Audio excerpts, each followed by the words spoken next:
Hello and welcome back to my channel.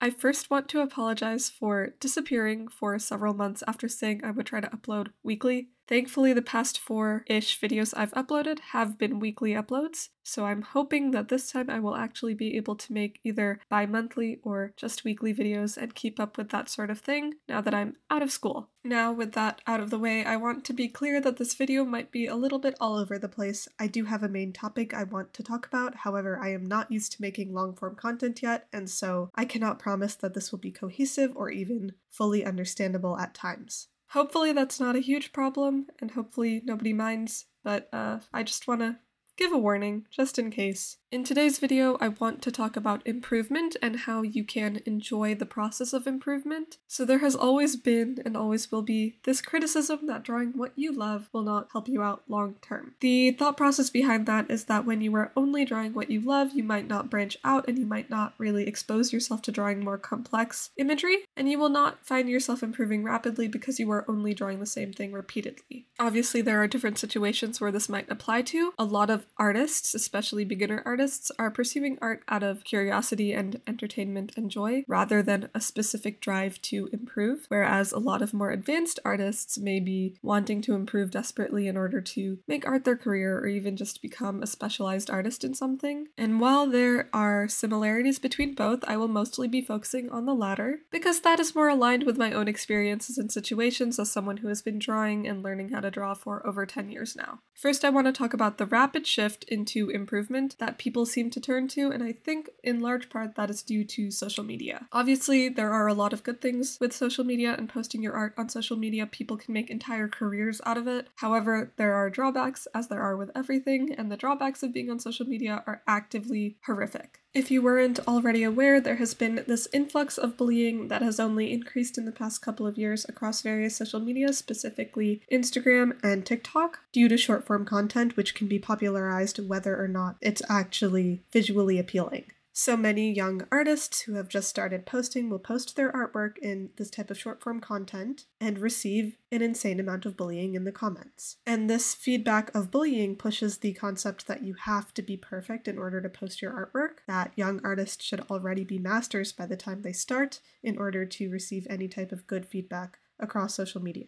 And as you know, social media is incredibly influential and does have a severe effect on these people. So this really pushes an unstable and unrealistic ideal of being a perfect artist who is constantly improving and constantly getting better into all artists' minds, not just beginners.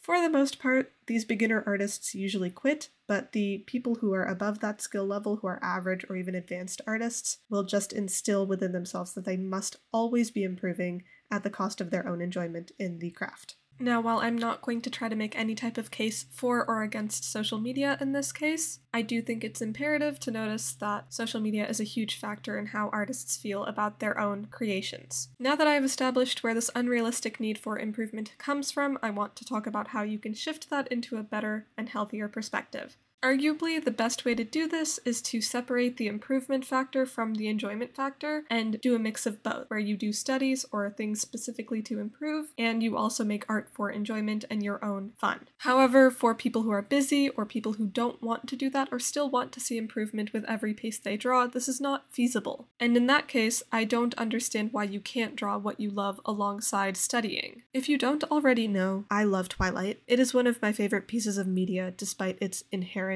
and atrocious flaws, and it is something I really enjoy engaging with. So when I finally admitted to myself that I needed to learn how to draw full scenery, I realized that the best way to do it was studying movie screen caps. But that alone is not enough to motivate me to do something I don't have any desire to do. I am not good at drawing backgrounds. I am certainly not good at combining foreground, background, and middle ground. And I certainly don't enjoy doing things that require me to confront how bad of an artist I am in certain aspects. And while I was considering all of this, I realized that my improvement does not have to come at the cost of my enjoyment. I can actually take an interest of mine and combine it with my desire to improve my artwork. Obviously, this seems pretty straightforward, but I don't think it's something people are able to internalize and actually think about when they are trying to create any pieces of artwork. When people think about doing studies, their first thought there is that that is work and that is homework, and they don't want to push themselves to do something that isn't necessarily fun. Now, I won't lie, I love studies, and so I don't fully understand that opinion anymore. However, there was a time where I also hated doing studies and I thought they were incredibly boring. And that, in large part, was due to my inadequacies and the way I felt about my own artwork and how studies kind of confronted that lack of skill or lack of knowledge I had within creating. Now, while I have no way to definitively say this is a common feeling amongst artists, I do think it might be part of why a lot of people stay away from studies while still desperately wanting to improve rapidly. And of course, I just want to say studies are not a perfect way to improve your artistic skills, and they will only get you so far. However, they are incredibly helpful and I highly recommend doing them.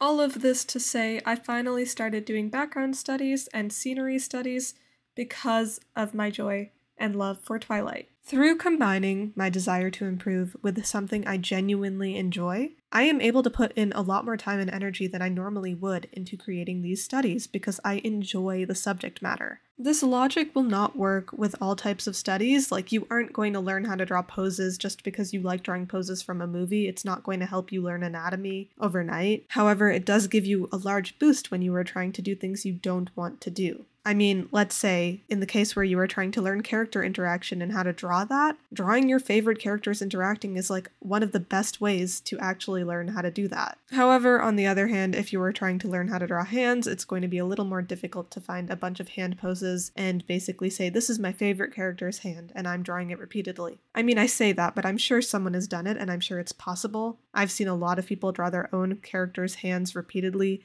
just to sort of flesh out the character a little bit more, so maybe that in itself can serve as practice. And it's not exactly the most perfect solution. I don't think there is a perfect solution, but I don't think it's reasonable to remove all enjoyment from what you are creating simply because improvement is your only goal.